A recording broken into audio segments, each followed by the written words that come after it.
ಅಯ್ಯೋ ಅಯ್ಯೋ ಮಿಂಡ್ರು ಮಕ್ಕಳ್ರೆ ಏನ್ ಮಾಡ್ತಾ ಇದೀರಾ? ತಾಳ್ರಿ ನಿಮ್ಮ ಅಪ್ಪಂಗೆ ಹೇಳ್ತೀನಿ ನಾನು ಮನೆಗೆ ಹೋಗಿ. ತಾಯಿ ನಾಡು ತಾಳ್ರಿ.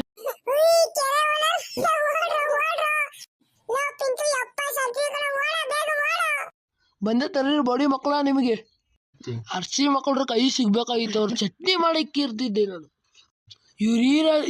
ಇವ್ರು ಈ ಜಾಗದಿಂದ ಇರೋ ಬರೋ ಮೀನೆಲ್ಲ ಸಾಯಕತ್ರ ಅರ್ಸಿ ಮಕ್ಕಳ್ರು.